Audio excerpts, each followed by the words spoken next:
Right, good evening, everybody. Welcome to the Corporate Scrutiny Committee meeting of Tamworth Borough Council. It's the 23rd of June 2021, and welcome back in the room to our first meeting where we're all together. I just want to remind everybody that the meeting is being recorded and live broadcast and will be available for anyone that wants to watch it on YouTube. That does mean we need to make sure we press the button and talk into our mics, please. I've received the first item on the agenda is apologies. I received apologies from councillors Simon Goodall and Richard Ford. Would like to just welcome some new members. I think most are new members today.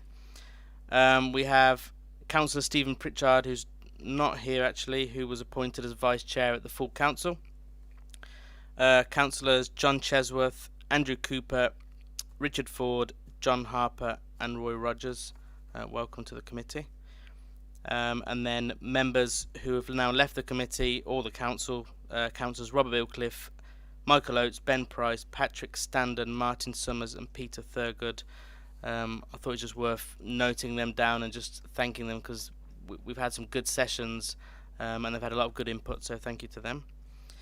Item number 2 is minutes. We have 2 sets of minutes of the previous 2 meetings which were held on the 11th and 24th of March. They're here for approval. I'm happy, Councillor People. Happy as the other surviving member of the committee to move them on block, Chair. Great, thank you. So moved by Councillor Simon People, and I'll second them as the only other member here. Thank you. And then we'll work out how we sign those after, Joe. Thank you. Item number 3, declarations of interest. If anyone has any interest to declare, could they please do so now? No? Thank you. Update from myself, the only one was just around, as I mentioned earlier, Councillor Stephen Pritchard being appointed as Vice Chair. So we would normally appoint in this meeting, but because that's already been done at full council by everybody, there's no point going through that process again today. Item 4, responses to reports of the Corporate Scrutiny Committee. It's quite a while ago now, but we fed back to Cabinet on the Gungate public consultation, you may remember, and we put forward some recommendations there. They were reviewed at the meeting of Cabinet on the 8th of April, and they accepted those recommendations. The main recommendation really was just that they don't lose sight of the public's desire for it to be a mixed-use solution. That was the main theme, and they accepted those. So thank you for that. Item 5, consideration of matters referred to this committee. The only item we've actually got later on is an item 9, which is looking at anything that came out of the State of Tamworth debate. That's the only thing referred to this committee, so we'll review that a bit later in the meeting. Next item 6 is the forward plan, and that's to consider items on the forward plan and whether we should add them to our work plan at all. So I'll open that to anyone if you've had a look and want to add anything. Councillor Simon People. Thank you, Chair. With regard to the forward plan, in terms of the new items, the only one that I thought might come within our purview was the readiness of the town hall for future meetings, because all the others seem to fall naturally to other committees. So that'd be my suggestion, that ought to go on there at some point. But obviously we're discussing that later. Okay, thank you. So I think we'll add that to the chat later. The decision on that is due 29th of July. So that's one to potentially look at soon. I agree with you. I think it's the only one that stands out. I did have one. I'm not sure what it is. Maybe our leader can let us know. Number 12, sculpture trail. What is that, please? It pretty much is what it says. It's a suggestion that whilst we've got the other projects running in the town centre in regards Future High Street Fund, Gungate Precinct and the master planning, in addition to that, it's a suggestion that we pursue public arts or public arts in public spaces. So there's a suggestion that we start off a sculpture trail taking into account the current sculptures we've got in Tamworth. But also there's a couple of other sculptures which are on offer at the moment at no cost to the council. So it's about how do we facilitate those rather than take them on an individual basis. Actually set up a protocol as to how we fit those into the wider public realm. Okay, thank you. So yeah, anyone got anything else on the forward plan before we move on? That was the only one for me as well. Good evening. So we then go on to the main item tonight, which is the quarter 4 performance report for the quarter the year 2020 to 2021. For those that are new to the committee, we review this on a quarterly basis, and it's a look back at the past quarter, but also there's some graphs that show trends against previous quarters, so we can start to highlight if there's any issue and start to sort of question and drill down into that. So we have the leader and officers here present, so I'll hand over to Leader Jeremy Oates, Councillor Jeremy Oates, to introduce, please. Thank you. Thank you, Mr. Chairman. And just picking up on your point there in terms of the graphs and looking back, in my preparation for this evening's meeting, I thought I'd look at quarter 4 performance report for last year, and found what a different world we lived in only a year ago. And I think that really, for me, really set a context that we've had a really odd year in terms of responding to the pandemic, and it's one of those that's going to be difficult to compare with other years. And we've seen a massive complexity within this report compared with the one 12 months ago, in terms of expected impact of the pandemic versus government response to the pandemic, in terms of our financial position, in terms of the demand on our services. So we've seen an increase in benefits claims, and we've seen a huge increase in change of circumstances, with people who were in receipt of benefits but needed a change of search purely because of the impact of the pandemic. We've also seen changes in the way we work, particularly in context to the way we pursue council tax and business rates recovery. What I can tell you is within the report you'll see that council tax recovery is still at 97.4%. So cracking job on behalf of the officers there in hitting that level, albeit slightly below the target we normally set. And there's also good recovery for business rates. The challenge will be, Mr. Chairman, what happens next as government support from the pandemic starts to wind down, and people become responsible for paying those bills without the support they've had over the last 12 months. So that's where I think there's a risk coming up. So there's quite a few things in there that are a little bit different. The other thing I wanted to draw your attention to at this point is there's been a reduction in rent arrears over the last 12-month period, and I know this committee likes to look at universal credit, but if you scan through the document, you'll see there's been an increase in universal credit at the same time as a reduction in rent arrears, which wasn't what we necessarily predicted when we've looked at them historically. So as I say, it's been a very odd year. In terms of the write-offs, they're detailed within the report in quite a bit of detail, and there's been some changes in the way they've been dealt with in the last 12 months because it's not been appropriate to pursue them in the way they may have done before. So as a result, it's questionable whether we write some of those off or have another go at those at this stage. And finally, the only other point I wanted to raise is the MTFS. Over the last 12 months, Stefan and the gang have continuously updated cabinet members and, more importantly, government on our predicted outturn at over 3 and 5 years, and the range of that has been tremendous over the last 12 months, from a couple of £100,000 to I think it was a £17 million potential hole at one point. So to be in the situation where we've got a bit of a ballpark figure there of 3.3 million in 2004-05, I think that's quite realistic and quite a good job done by the finance team. So nothing else really to highlight at this point. Willing to ask the officers to answer any technical questions. It's one of those odd times where there's been a change of leader. So the quarterly performance 4 report was the previous leader's responsibility. Yet I'm presenting it this evening, so please ask for your sympathies on that when you ask questions.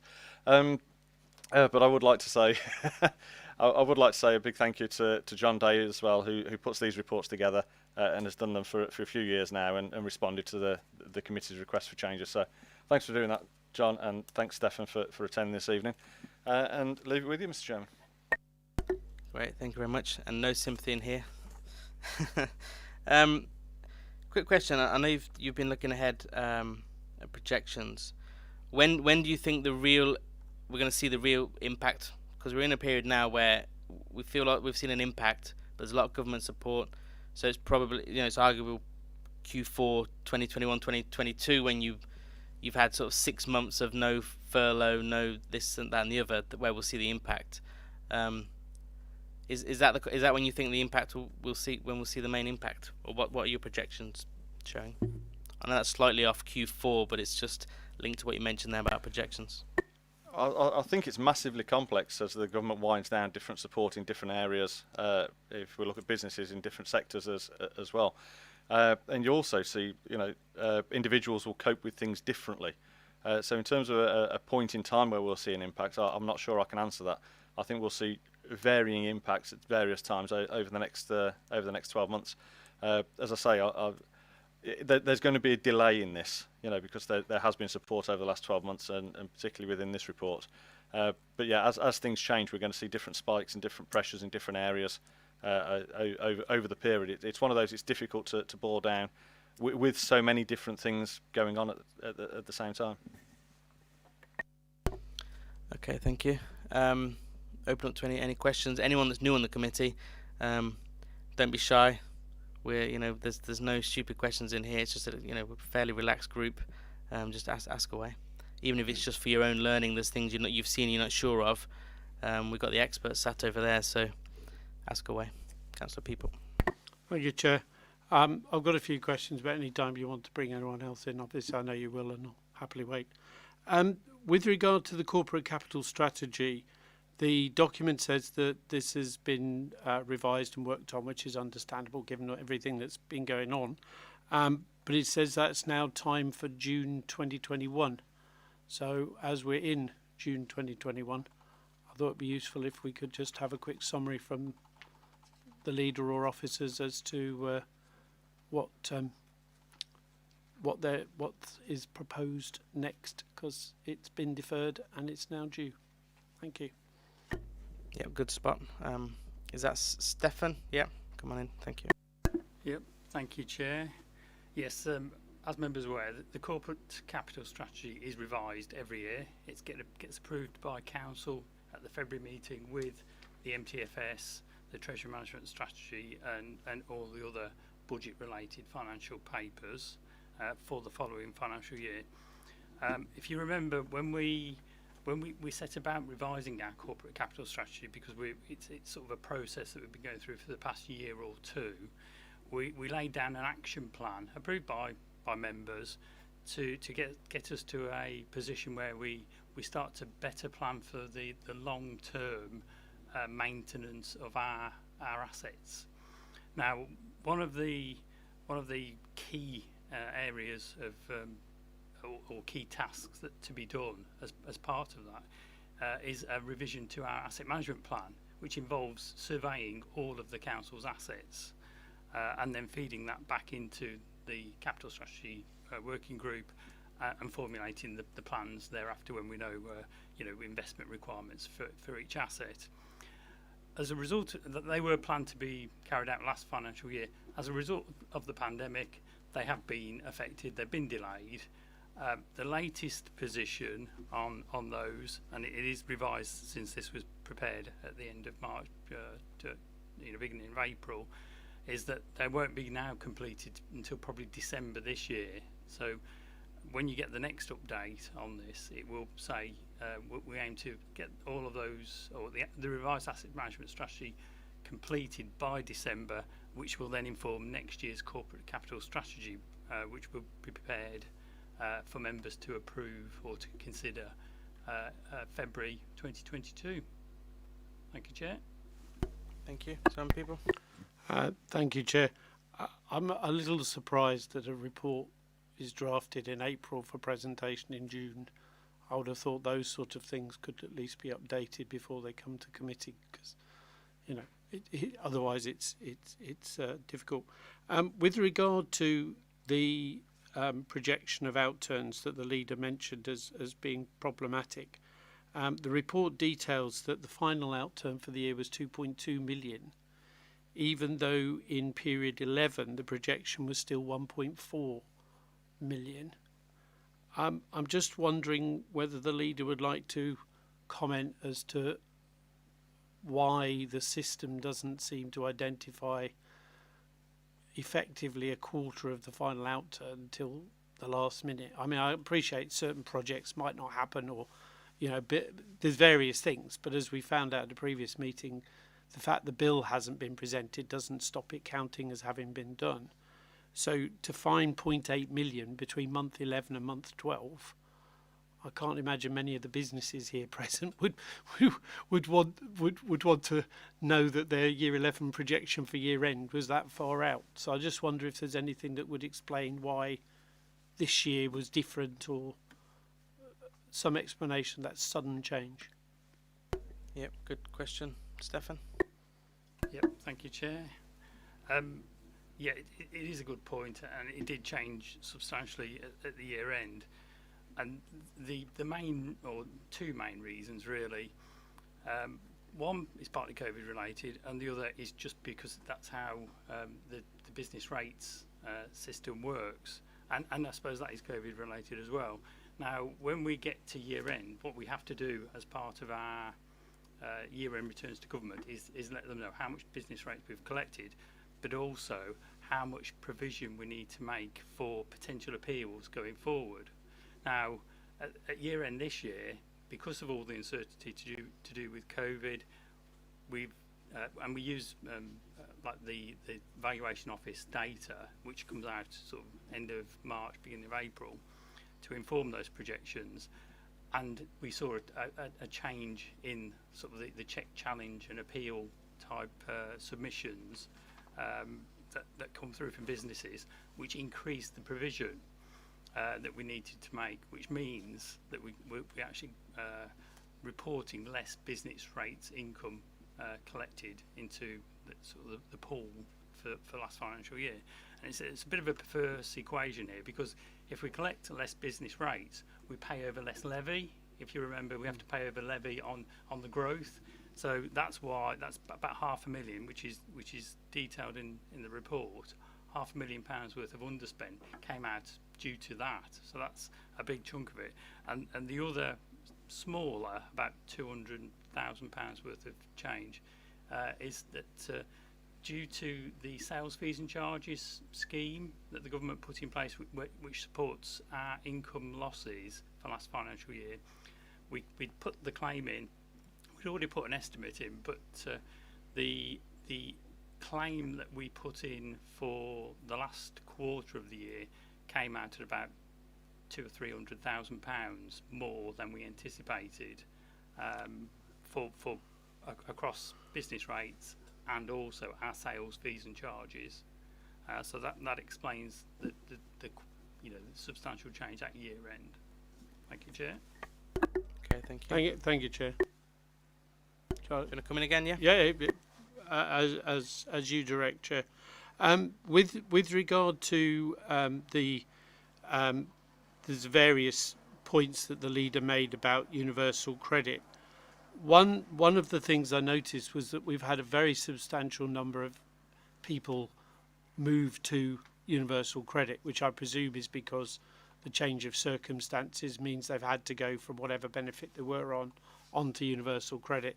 And we know there were a lot of people who were delaying moving on if they could, but circumstances have forced it over.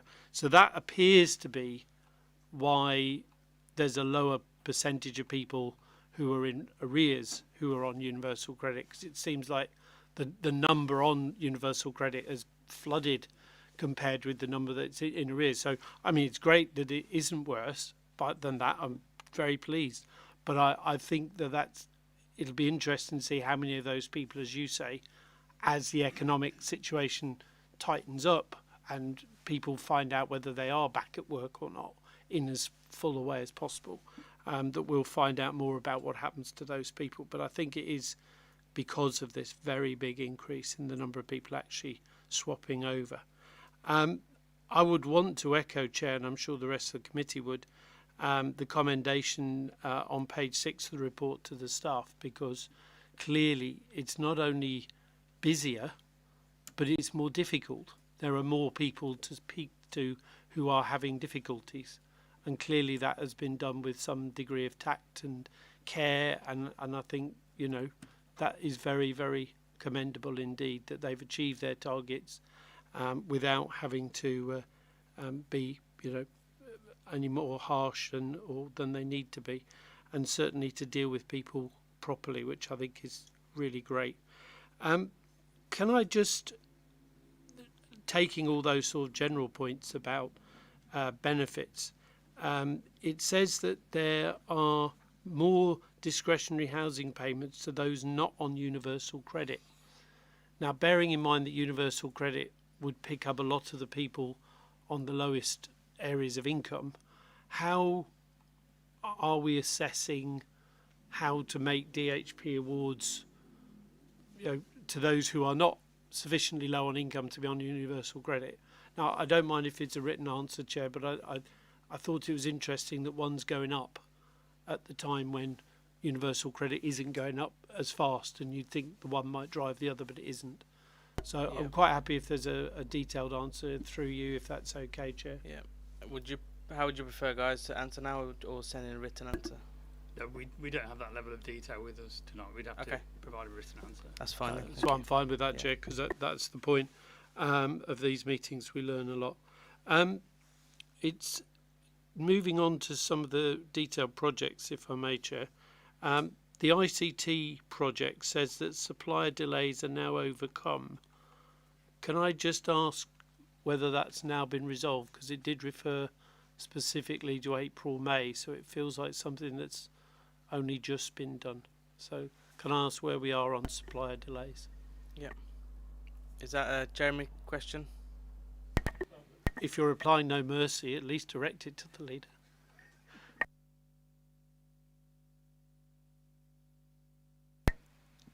I'd have to. It's on page 30, if that's 30. Yeah, that's better. Yeah, that's what I'm doing. I'm scrolling through as we speak. Page 30.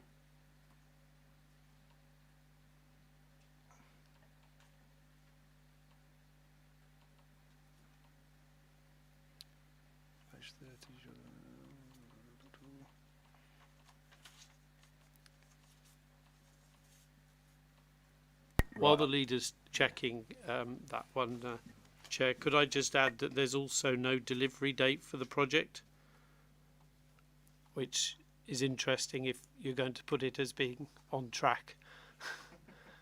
Yeah.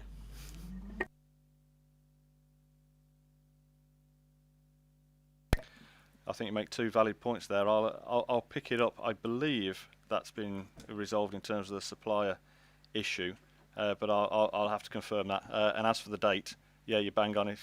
If it's on track, we need delivery date. It's been kicking around way too long, the ICT strategy. So yeah, I'll pick that up and feed back to you. And just a comment from me on this section. I think it's improved a lot in terms of the detail and the different work streams and what the status of the different work streams is. Before it was too high level and didn't tell us what was happening. So I think that's a really significant improvement in what we're seeing. Thank you, Chair. Similar point on page 32 with the organisation and development strategy. Again, there's no date. And bearing in mind the fact that we're supposed to be able to monitor progress without a date. Which page was that? 32. On the document when you scroll through, where it gives you the page numbers as you scroll through.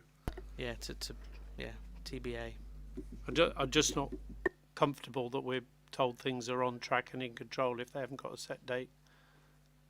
I'm also particularly concerned with that one, Chair, because I think it touches a lot on the recovery and reset programme and the way of working, and therefore it's particularly hard, I think, to say that we definitely know what our strategy is, because if our strategy is to move the staff, work differently, none of that would be built in yet.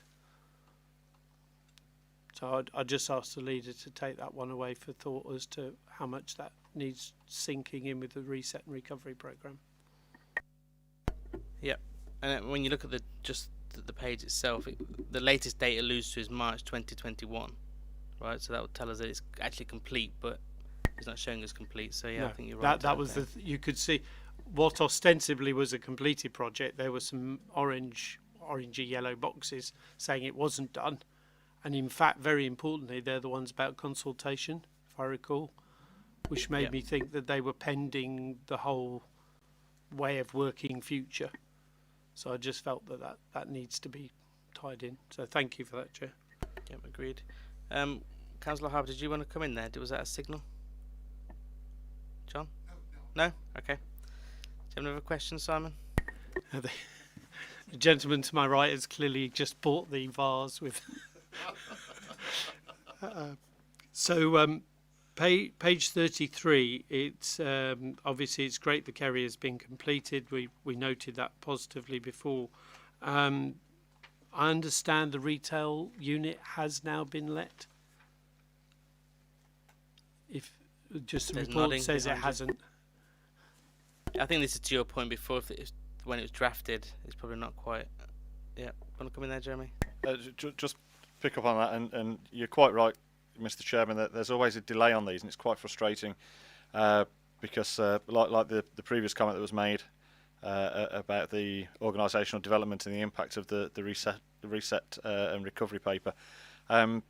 Yeah, I believe that has been let. This is a historic document, and yeah, we probably need to find a way to update with information that doesn't detract from the report you've got, but gives you a better picture as to the current position. I do remember many years ago, Scrutiny would look at the QPR report in the same week as Cabinet would receive the QPR. Scrutiny would look at QPR 4 the same week as Cabinet were receiving QPR 1 for the next financial year. So we do need to make sure we get that right, because yeah, it's a distraction we could do without. Yeah. I think you missed a trick there. This is the one meeting where you're allowed to blame Danny. You could have just said it was Danny's fault. It's one meeting where you're allowed to do that. Next time, it's all your fault.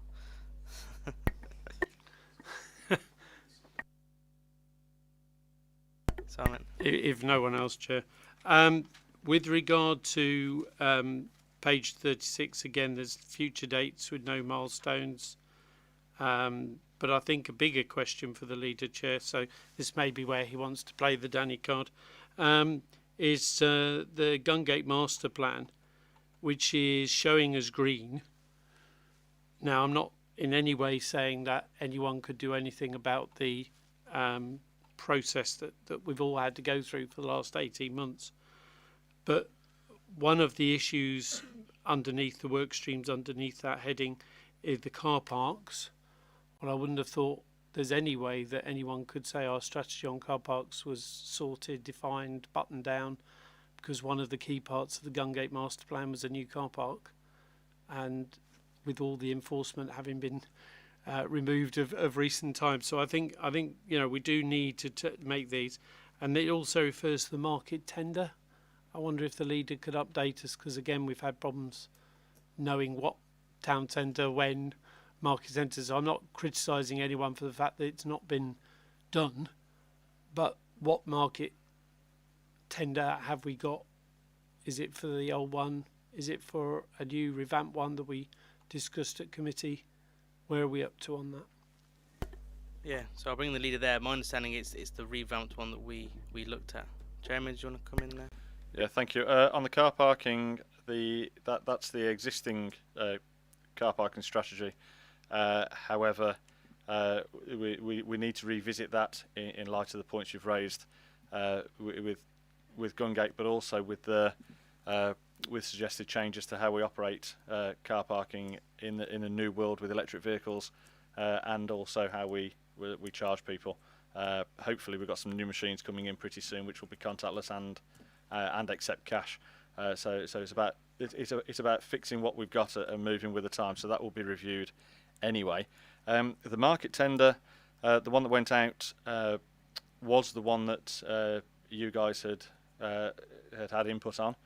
So it was a revamped version of the original. I believe that tender has, if it hasn't been given, it's very close to, I believe, isn't it, the market tender? Stefan's shaking his head, going, "Oh, careful what you say." But no, it's gone out. It has gone out to the market, and I believe there's been very limited response to that. I was under the impression we were in almost in a position to sign somebody up. If we're not, we're very close to. Okay, thank you. 7 people. Chair, with that point, if we've had little interest, which I can understand in the current economic climate, should we not be looking at whether we have to wait and retender? Because clearly now we would be retendering in the knowledge of the High Street Fund money having been given, and therefore the context for somebody to operate a market in being different. So I just wonder whether we need to think about whether we commit ourselves to anyone. So I'd ask the leader if perhaps he could clearly find out the additional information that the officers are suggesting me might want to check before he gives a firm answer, and send us a more specific answer. Would that be helpful? Yeah, Both to him and to the committee. See no problem with that. Jeremy? Yeah, I'd welcome that opportunity. What I do know is, from the discussions I've had with officers, is the market for markets is quite defined and not very competitive. So what we find, and we've looked at our peers, is you get an option of 2 people, and they're the only people that are operating in the area. So there may be some work to be done there, but that's the impression I get. So I will take that opportunity, if I may, to get more detailed information. But that's my understanding of the market at the moment. Can you at least confirm to this group then that if there isn't much of a market to run markets, that at least the aspirations that are in there have to have been achieved, even if there's only one respondent? So things like the event days, new trader days, all the kind of things that we talked about, that they're definitely still in there, even if one or two replied. If I may, Mr. Chairman, yeah, absolutely right. We're not just going to give it away just because they're the only option. They've got to deliver on what we're asking, and there'll be, there'll be breakouts within the contract that relate to those points. Okay, thank you. Simon? Thank you, Chair. I appreciate the leader's answer there finally on that particular point. But could we just have that confirmed once he's had the chance to check? Because my concern, I'm sure others would be the same, is that if there's only one bidder, then the quality and the options to break out, it just doesn't sound very confident when we haven't had a competitive bid. And who would we go to if we fell out with this person? So we worked very hard as a group, and the leader did when he was chair of scrutiny over the castle. We've seen the castle now revamped and really done much better. So I'd like to see the same outcome for the market, because it desperately needs a kick to give it that extra lift. So thank you. Yeah, totally agree. And we're still pitched as a market town, right? So yeah, it needs to. Yeah, you're right. Yep. Councillor Pritchard.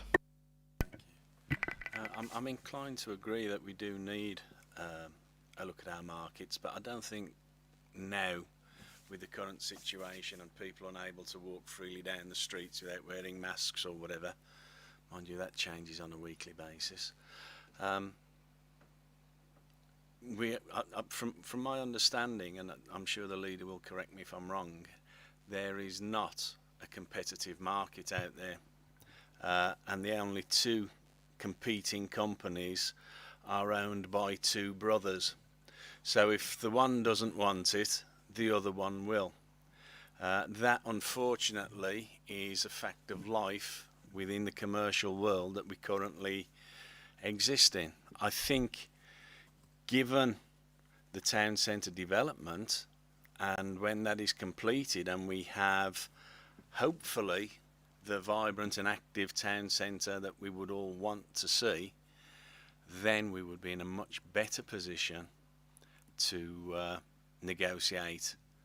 As it is, our markets are shrinking on a monthly basis, and I know a number of market stall owners have actually given up to do something else, because getting up at 5 o'clock in the morning or 4 o'clock in the morning, spending all day on a wet and drizzly Wednesday in Tamworth for £28 is not worth it.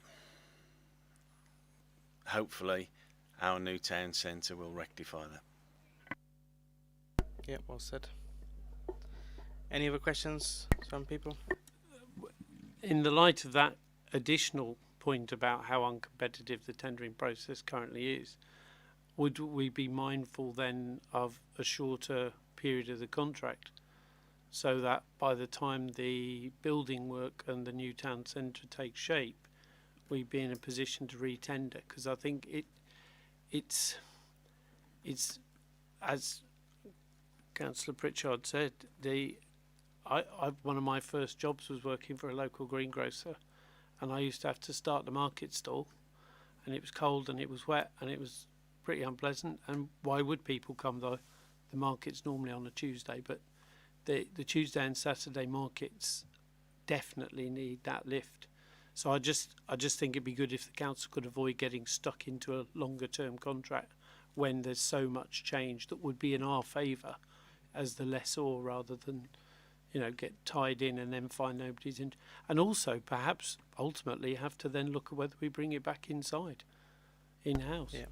Because that at least gives us an option to run the market we want. Because I think we were all very concerned that we wanted to see some trader markets, some produce markets, some seasonal things, just to try and lift the overall impact.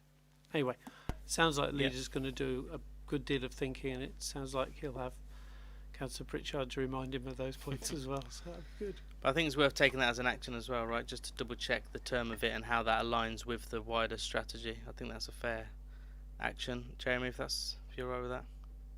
Yeah. Thank you. Any other comments? Simon? Just put your mic on, please. Sorry. Oh, I thought I had. Apologies. With regard to the 5th floor, do we have any further news on when Staffordshire County Council are looking to stay until? Because we've benefited financially from a delay in their exit. So, but I understand they've rationalised a lot of the office space at Stafford. So I'm just wondering how long they'll stay. Do you want to come in there, or was that a written answer? I genuinely don't know is the answer. What I do know is the services that Staffordshire County Council deliver in Tamworth or any other district do require a physical office space.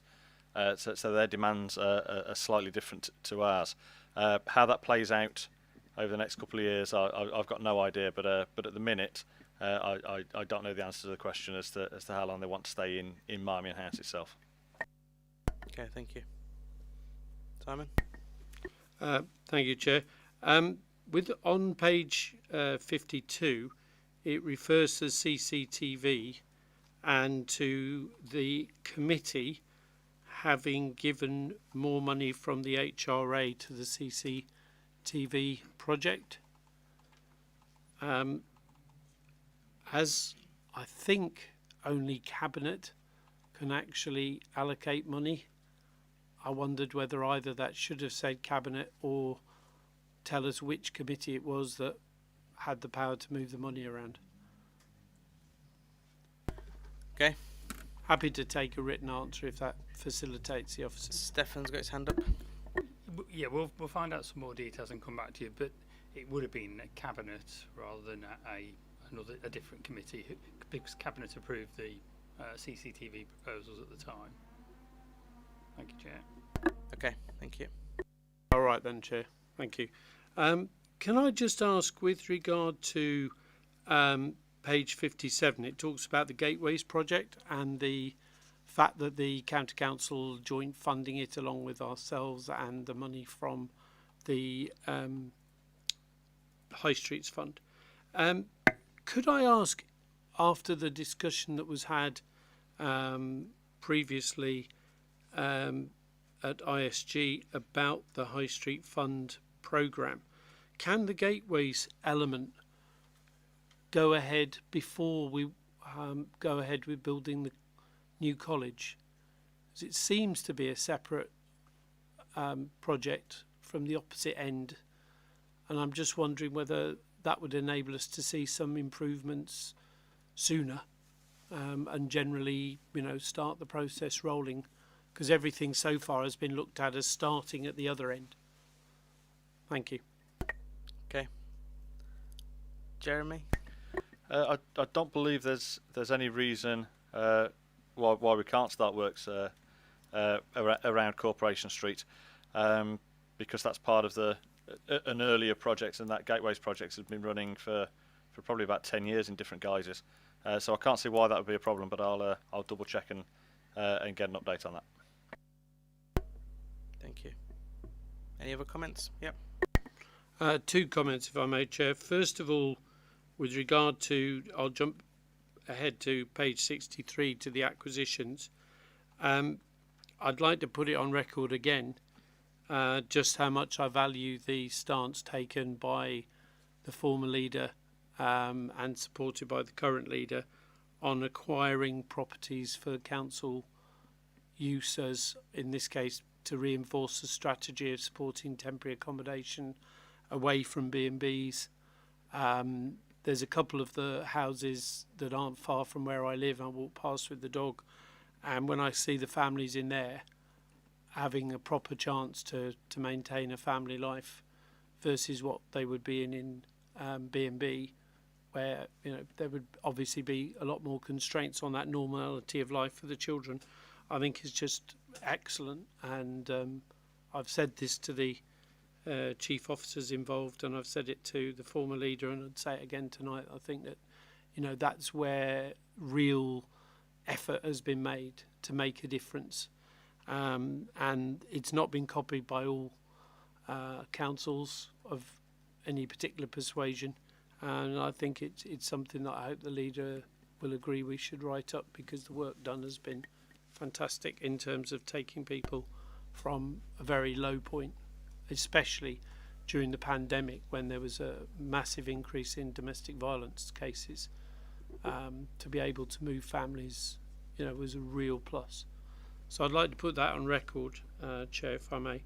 And the last point I wanted to raise for tonight anyway, can't say about the rest of the year, with regard to disabled facilities grants, at the moment Tamworth receives 546,000 according to the report, and if it changes by a few thousand, it's still there.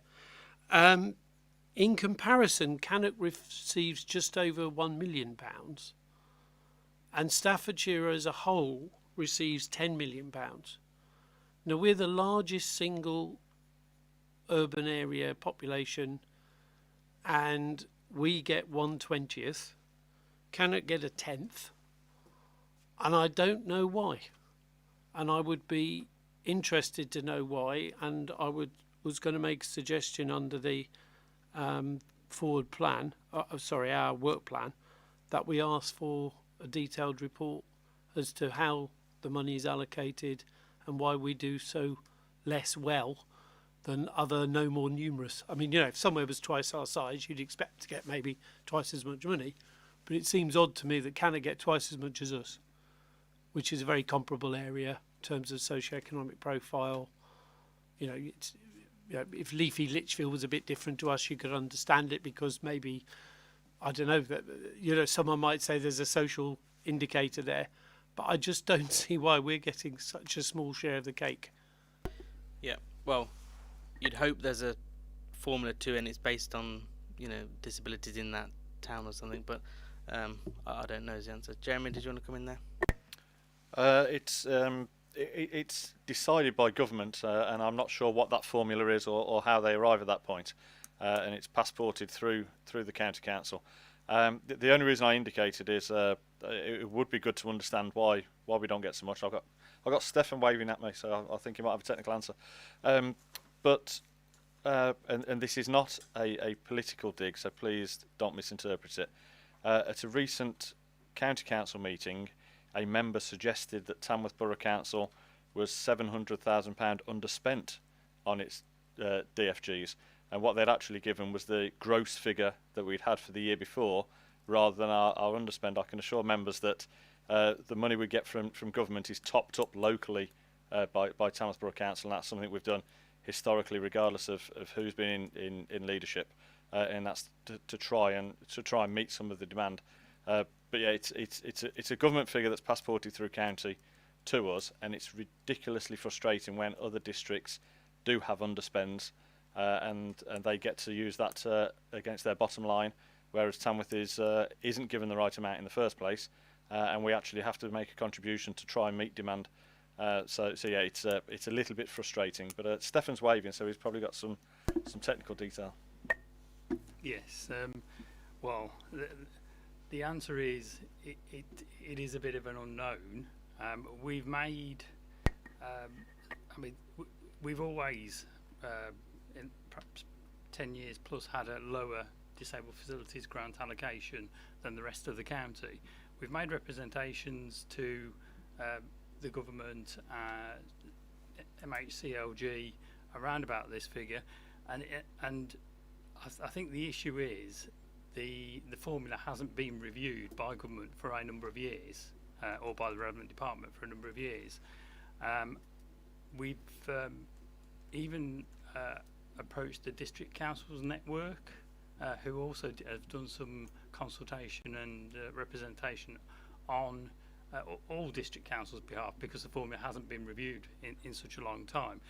As far as I'm aware, it's a historic thing, goes back to probably the early 2000s when statutory returns would have been submitted, and perhaps we had a low year in that 1 year, and we've been penalised ever since. But we have tried to actually sort of force, if that's the right word, a review of that formula, which has been on the cards, but things, obviously things have overtaken the situation in the past few years, so it hasn't been done yet. I don't think a report would actually add anything to what I've just said, other than put a few words around it and perhaps provide a little bit more detail. But so you could bring it to the committee.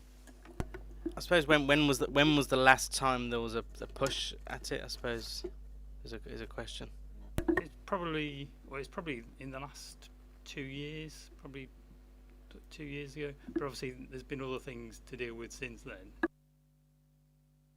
And does stupid question here maybe, but do these grants come under the housing ministry? I'd have to check, but I'm fairly sure it's MHCLG. Yeah, that's what I was thinking. Yeah, which is our MP's area, right? Is there any way we can try and influence via that door? Did you want to come in there? Regardless of when the last review was, I think Councillor People's point is extremely valid, and as we're representing the people of Tamworth, and there is a piece of cake out there, and they're only getting what apparently appears to be a small bit, maybe the leader can take it up to county. Let's sort out exactly what this formula is based upon, and stand up and shout for the people of Tamworth. Jeremy, do you want to come in there? Yeah, just to clarify, the county receive the grant the government give them and passport it through to the districts. In Staffordshire's case, they don't top slice it. A lot of authorities top slice it. So our argument really is with government direct, rather than with county, because on this one, county are being fair and we get the full amount.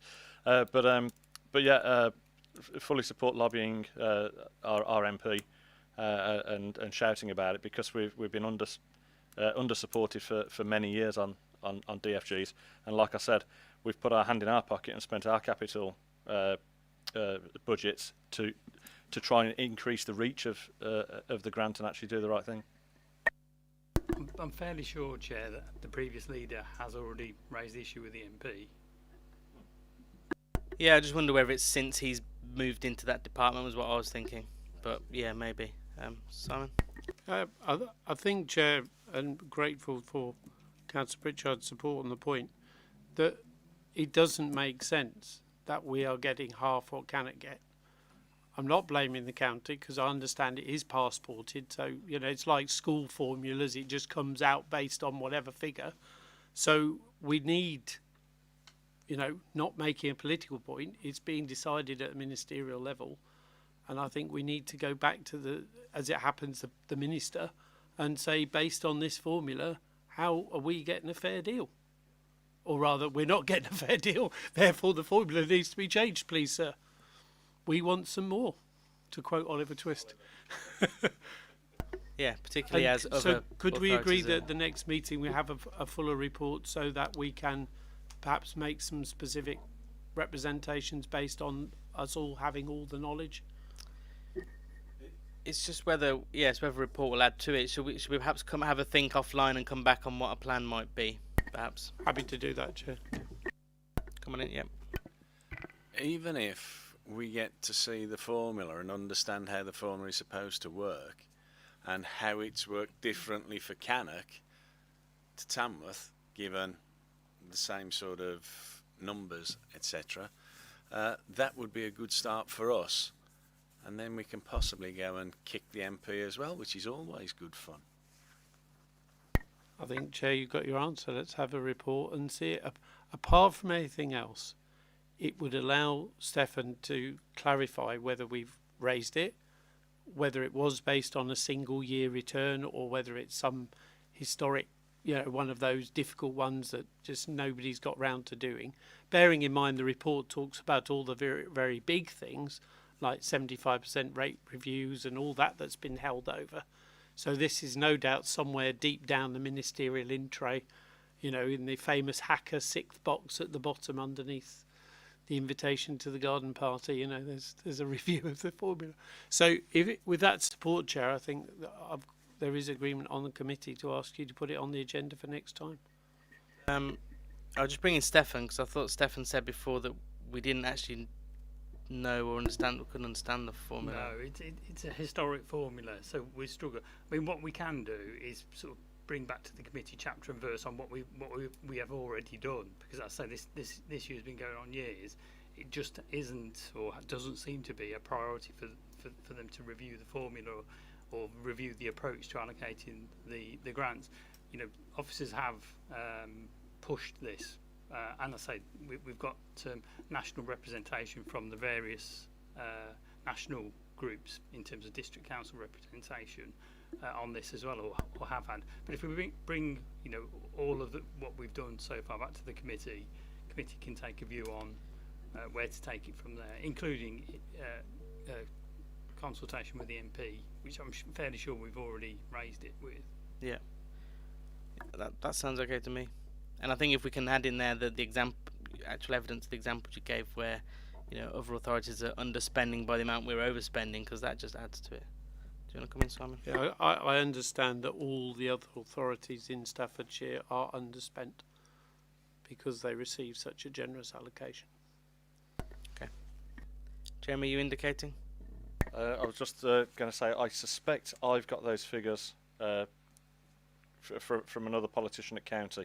So let me check my county email, but I'll forward those to you in terms of those underspends, because I think I've got those figures for you. So just okay. As a starter for 10.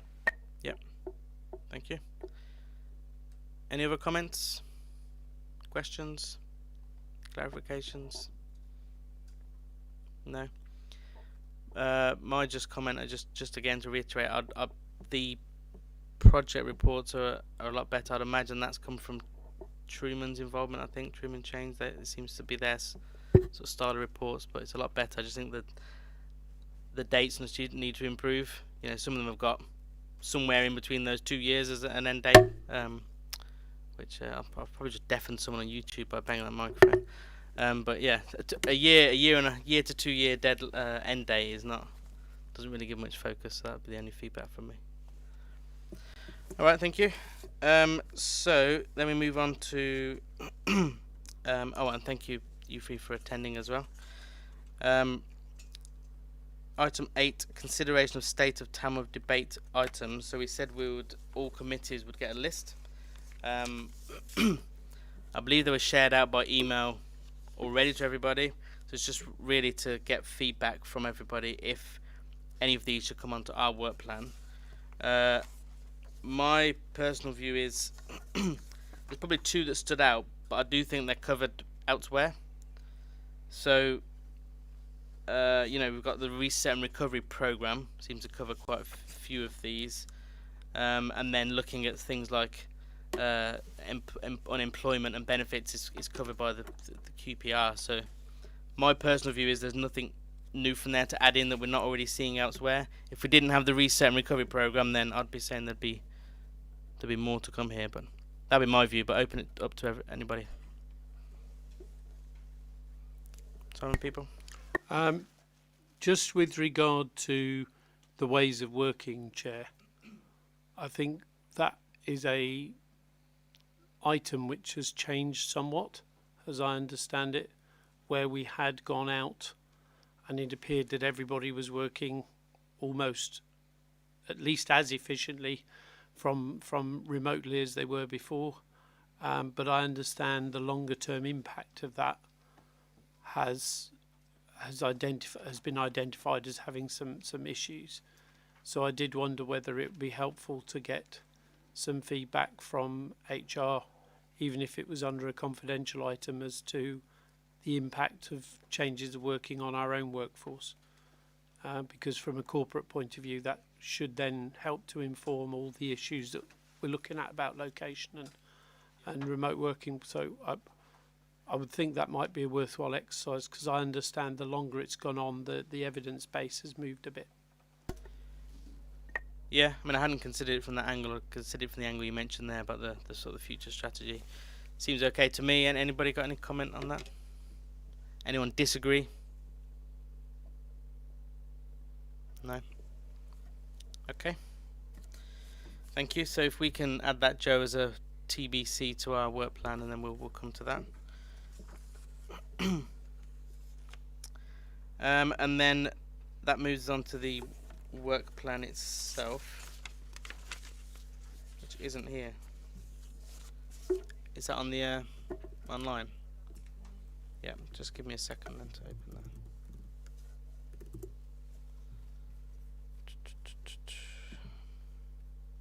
Has everyone had a chance to have a look? Yeah.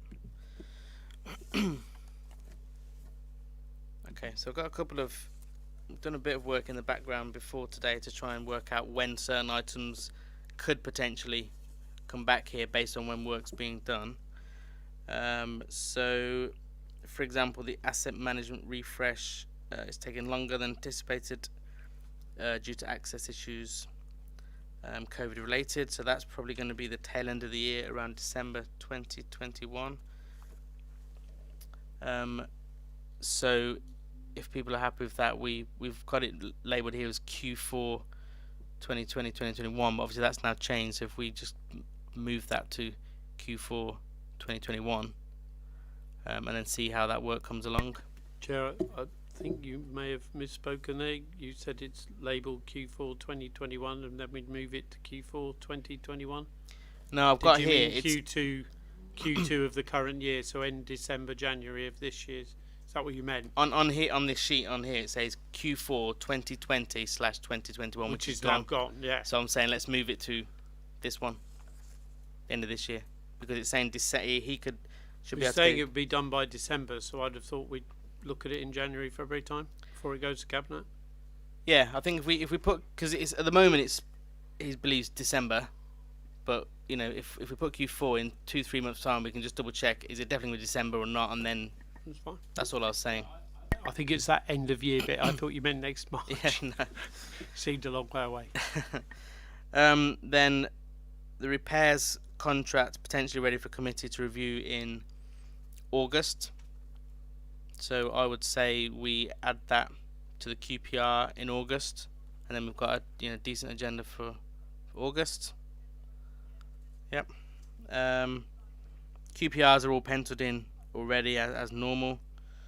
And then the implementation of the customer portal again has been identified for around December 2021. So I'd say we change that date to that for now.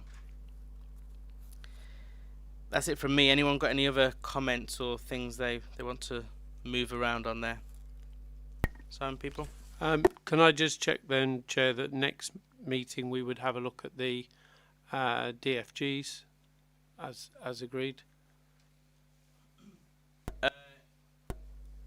If we think we'll get that ready, because the next meeting's July, isn't it? I'm not sure if that's going to be enough time to get all of that together. No. Okay. So, could we pencil it for August, maybe, and then see how we get on over the next few weeks, and then confirm? Yep. Okay. So, at the moment... And then, Chair, the other thing I was going to ask about was the joint waste contract, which we're still waiting, I think, on... The what contract, sorry? Joint waste. Okay. Because that, I think, was one of those where we were waiting on clarification as to what we should or shouldn't be tendering for, because of the standards for recycling were being looked at. Okay. And it's down on the financial reports as quite a major item because it's all based on the figures we get back from Lichfield. So I just wondered whether an update on where we were. Only because it's potentially a large amount of money, not because there's anything inherently wrong. It's just knowing that it hasn't suddenly found itself in a very different environment. Yeah. Jeremy, did you want to come in there? Have you got any view on where that's coming? There are ongoing discussions about which routes to take based on the market evaluation that we did way back when. Certainly at the start of the year. So there's discussions in terms of which options to choose, and those discussions are live. There was a Joint Waste Management Board update meeting yesterday afternoon, which I've not had a full update from as yet, but I'm due that tomorrow morning. So if there's anything that jumps out, I'll give you and council people a quick email to update you. Okay, and then we'll see where it goes from there. Stefan, you want to come in there? There is a report on forward plan for Cabinet on the 8th of July, isn't there? On dry recycling contract renewal, is that the same issue? It feeds in. Thank you. And then we had on here... Go on, Joe. The last time that Scrutiny looked at the dry recycling service, it was Infrastructure Safety and Growth Scrutiny. I was just wanting to check which committee it went to. Yeah, I don't remember seeing it here. Chair, the reason I mentioned it was it's the financial impact on, which is why it comes up in our quarterly report, not the actual options, if you like. ISG was consulted about what kind of recycling system it was interested in, whereas this is, if you like, the bottom line impact going forward. And as it is a large figure, therefore it seems sensible that we at least had an update. But I'm happy to work on the basis I think that's fine. You and the leader liaising and deciding whether there's enough news to bring to the next meeting. Yeah. Okay, and then there's another one on here. June 2021 was a TBC review of write-offs, a full update. Stefan? Yes, thank you, Chair. I've taken the liberty of including a more detailed write-up in the QPR each quarter now on write-offs. So I'll carry on doing that, so that sort of negates the need for a separate report. Yeah. You'll get a full or a fuller update on a quarterly basis, including any potential impact of COVID on write-offs. Yeah. Okay, so are we all happy then to take that off here because that's covered elsewhere? Because this is the first meeting, so it's all about cleaning this up and then sort of getting ready for the year ahead. Okay, and then that will leave us for July then. At the moment, the review of the council cabinet decisions over the previous 12 months, which is something we do each year to review back and see if there's anything we want to call in here and see if it's, the decisions are performing as expected. Anything anyone wants to add? No? Okay. Thank you. And unless I've missed a sheet, I think that brings us to the end of the meeting. It does, so I'll make it 7:09. And thank you for your time and good to see you. Thank you, Chair.